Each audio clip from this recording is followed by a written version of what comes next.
করার জন্য আমাদের ব্যবসায়ী সমাজ দায়িত্ব নেওয়ার এক মাসের মাথায় প্রথমবারের মতো ব্যবসায়ী নেতাদের সঙ্গে সংলাপে অন্তর্বর্তীকালীন সরকারের প্রধান উপদেষ্টা doctor Mohammad Yunus. International chamber of কমার্সের আয়োজনে জাতীয় ব্যবসা সংলাপ শীর্ষক এই অনুষ্ঠানে যোগ দেয় এফবিসিসিআই ও ঢাকা চেম্বার অব কমার্স সহ ১৫টি ব্যবসায়ী সংগঠন। দীর্ঘ এই সংলাপে দেশের সার্বিক পরিস্থিতির পাশাপাশি উঠে আসে বর্তমান অর্থনৈতিক চিত্র।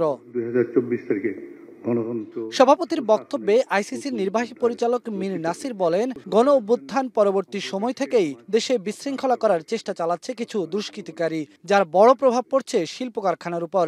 এজন্য যৌথ বাহিনীর তৎপরতা আরও জোরালো করার দাবি জানিয়েছেন তিনি। বহিরাগতের দ্বারা উস্কানিতে শিল্পাঞ্চলে অস্থিরতা প্রতিনিয়ত তৈরি হচ্ছে, এমনকি শ্রমিক সংগঠনগুলো এই কার্যক্রমের সাথে সংশ্লিষ্ট নয় বলে তারা জানাচ্ছে। এ সকল দুষ্কৃতকারীরা ব্যবসায়িক স্থাপনা, শিল্প কলকারখানা ভাঙচুর, অগ্নিসংযোগ, লুটতরাজ চালাচ্ছে।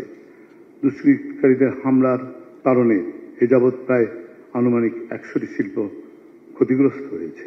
অভ্যুত্থান পরবর্তী আর্থিক খাতের ব্যাপক ক্ষয়ক্ষতির কথা জানিয়ে এই ব্যবসায়ী নেতা বলেন, ছাত্র জনতার গণ আন্দোলনের অর্জনকে ফলপ্রসূ ও অর্থবহ করতে অন্তর্বর্তীকালীন সরকারের সঙ্গে কাজ করে যাবে ব্যবসায়ী সমাজ। শিল্পাঞ্চলে যৌথ বাহিনীর অধিকতর উপস্থিত সার্বক্ষণিকভাবে নিশ্চিত করার জন্য আপনার কাছে অনুরোধ জানাচ্ছি। তৈরি পোশাক, ঔষধ, খাদ্য ও কৃষি প্রক্রিয়াজাতন শিল্প, চামড়া, পাদুকা শিল্প, ক্ষুদ্র ও কুটির শিল্প, পাটজাত দ্রব্য, লাইট ইঞ্জিনিয়ারিং, আইসিটি খাত সহ অন্যান্য অপ্রাতিষ্ঠানিক খাতে প্রায় ৭ কোটি জনবলের কর্মসংস্থান রয়েছে। বিশেষ অতিথির বক্তব্যে অন্তর্বর্তী সরকারের ২ উপদেষ্টা বলেন, কিছু ব্যবসায়ী শিল্প মালিক বিগত সরকারের আনুকূল্যের থেকে রাতারাতি অনেক টাকার মালিক হয়ে গেছেন। তারা দেশের সুনাম নষ্ট করেছেন। শিল্পাঞ্চলগুলো তো অনেকটা অনাকাঙ্ক্ষিত ঘটনা ঘটছে।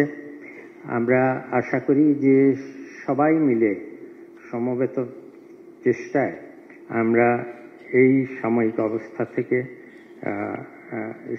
এই অসুবিধাগুলো কাটিয়ে উঠতে পারবো।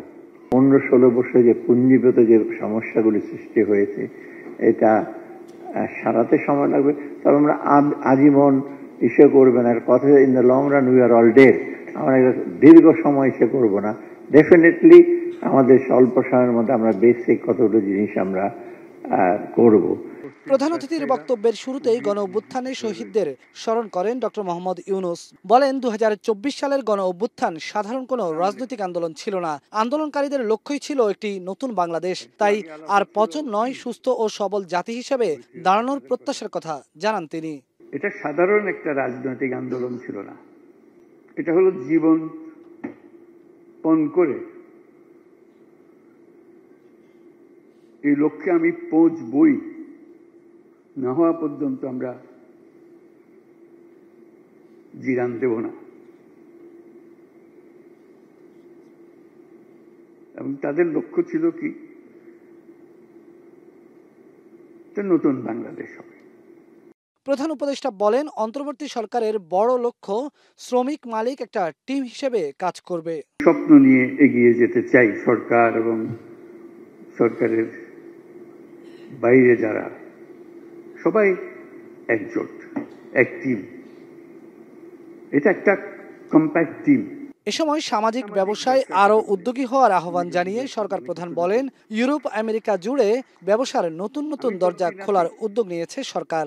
আপনাদেরকে খালি উৎসাহিত করবো, সামাজিক ব্যবসা করেন, যা ব্যবসা করেন, টাকা পয়সা করেন, অসুবিধা নেই, পাশে একটা সামাজিক ব্যবসা করেন।